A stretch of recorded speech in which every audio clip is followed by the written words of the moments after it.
پہلی امتوں کے لیے یہ نہیں تھا کہ پچھلے سارے گناہ معاف ہو جائیں، یہ ہمارے لیے کہ ہمارے پچھلے سارے گناہ معاف ہو جاتے.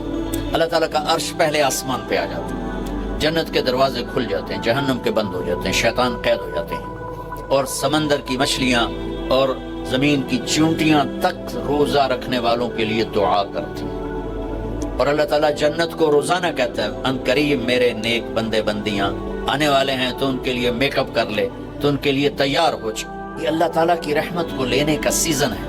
پہلی امتوں کو اعتکاف نہیں ملا تھا، ہمیں اعتکاف ملا ہے کہ 10 دن اللہ دے بوئے تے پہ جاؤ، یا اللہ تیرے کو معافی کروا کے ہی اٹھنا ہے، ہمیں اٹھنا ہی کوئی نہیں. تو جو دروازے پہ آ جاتا ہے آدمی اسے معاف کر ہی دیتا ہے. کوئی بہت ہی سخت دل والا ہو تو معاف نہ کرے، ورنہ بڑے سے بڑے غصے والے بھی کہتا اچھا جی جاؤ معاف کیتے. اس میں ایک لیلۃ القدر ہے، وہ بعد میں بات کرتا ہوں. پھر اللہ تعالیٰ نے اس میں غریب آدمی کی کہ روزے اچھے گزر جائیں، عید اچھی گزر جائے، اس کے لیے اللہ تعالیٰ نے صدقہ فطر رکھا ہے. ہم اسے عید کے ساتھ جوڑ دیتے، پہلی رمضان سے دینا چاہیے تاکہ غریب اپنا کوئی روزہ تو رکھ سکے. پہلی رمضان سے 29 رمضان تک جب مرضی دے دیں، اور اگر وہ فطرانہ ادا نہیں کرتا تو اس کے روزے اس کے سر کے اوپر سے بھی نہیں جاتے، وہیں کھڑے رہتے ہیں. اور عام طور پر یہاں اخبار میں ٹی وی پر گندم کے لحاظ سے آتا ہے 2 سیر کڑک دے دو، وہ تھوڑے سے پیسے ہیں، 100-200 روپے ہے. میں آپ کو آپ سب مالدار لوگ بیٹھے ہیں، میں آپ کو اپنے نبی کا صدقہ فطر بتاتا ہوں کہ آپ کیا دیتے تھے. آپ کشمش دیتے تھے، کھجور دیتے تھے، جو بھی دیے ہیں. تو کشمش 3 کلو، بازار میں 3.5 کلو. بازار میں جا کے پوچھیں جو سب سے اچھی کشمش ہو، یا پھر درمیانی، گھٹیا نہیں درمیانی اور سب سے اچھی، پتہ کرے وہ کتنی ہے. 1000 روپے کلو ہے، 1500 روپے کلو ہے.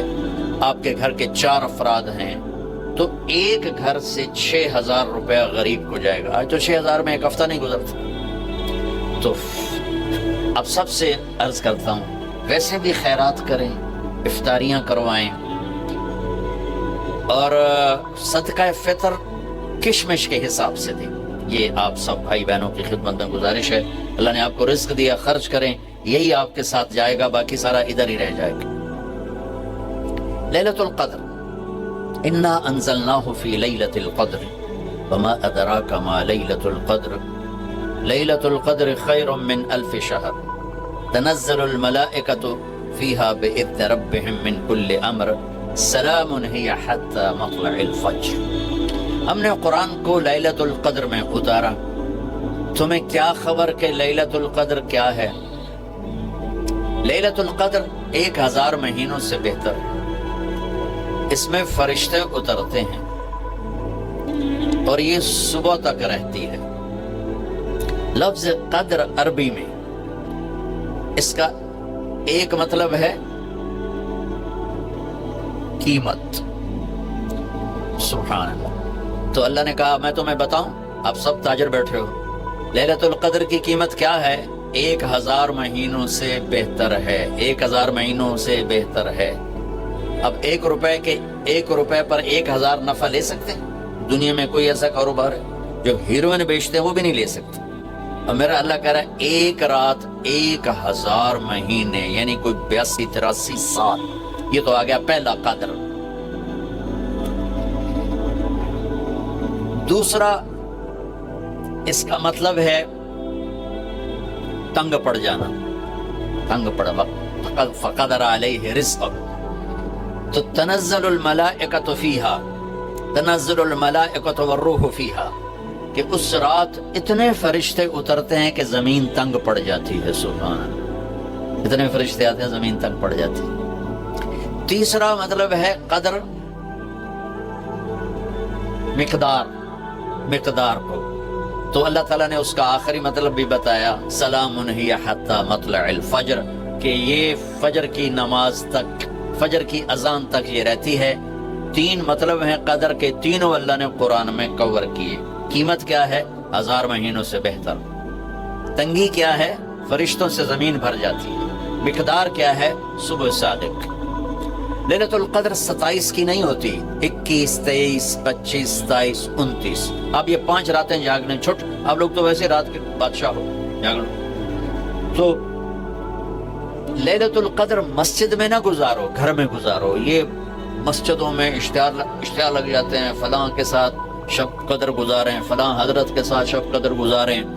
پھر ادھر کوئی صلاۃ تسبیح پڑھ رہا ہے باجماعت، عورتیں صلاۃ تسبیح کی جماعت کرا رہی ہیں، اور پتہ نہیں اور کتنی عجیب و غریب قسم کی عبادات شروع ہو جاتی. یہ نفلی عبادت ہے، میرے نبی گھر میں پڑھتے تھے. آپ نے اشراق کے سوا ہر نفل گھر پڑھا، ہر سنت گھر میں پڑھی. تو آپ لیلۃ القدر کو یہ مستورات بھی آپ اکٹھے ہو کے نہیں منانا، الگ الگ مصلی بچھا کر اپنے اللہ سے رونا دھونا کرو، اپنے اللہ کو منانا کرو. میں بھی کروں، آپ بھی کریں. نوافل کی جیسے ابھی شب برات گزری تو اشتہار تھے. میں جا رہا تھا ادھر اسلام آباد میں، ایک جنازہ ہو گیا تھا، تو اشتہار فلاں حضرت کے ساتھ شب برات گزاریں، فلاں مسجد میں شب برات گزاریں، فلاں جگہ شب برات گزاریں. بھائی وہ گھر میں منانے کی ہے، مسجد میں نہیں. میرے نبی نے نفلوں کو تنہائی میں ادا کیا، فرض کو مجمع میں ادا کیا. لیلۃ القدر میں جاگنا نفل ہے. اور پھر جب اکٹھے ہو جائیں گے لوگ اور عورتیں تو پھر ساتھ غیبت بھی چلے گی، اور ایک غیبت کا بول ساری رات کو اڑا کے رکھ دے گا. مردوں یا عورت اکٹھے ہو جائیں، غیبت سے تو بچتے نہیں، نہ ہی رک سکتے ہم. سندھ سے ہم بائی روڈ آ رہے تھے، کراچی سے بائی روڈ جماعت تھی، تو وہ راستے میں بڑی غیبت کرے. نوجوان تھے سارے نئے نئے، میں چپ کر کے سنتا رہا. جب کوئی 2 دن گزر گیا نا تو ہمارے پاس بڑی وین تھی. میں نے کہا بچوں ایک نصیحت کرتا ہوں، غیبت نہ کیا کرو، مذاق کرو، ہنسا کرو، کھیڑا کرو، غیبت نہ کرو. تھوڑی سی میں نے اس پہ بات کی تو بڑے متاثر ہو. کہا جی ٹھیک ہے انشاءاللہ آئندہ بالکل نہیں کریں. کوئی آدھا گھنٹہ گاڑی میں سناٹا رہا. آدھے گھنٹے کے بعد ایک بولے مولانا یہ غیبت نہ کریے تو پھر گلا کی کریے. یہ میرا کلچر ہے. لہذا عورتیں عبادت کے لیے بھی اکٹھی ہوں گی تو غیبت شروع، مرد مسجد میں اکٹھے ہوں گے وقت ضائع ہوگا، غیبت شروع ہو.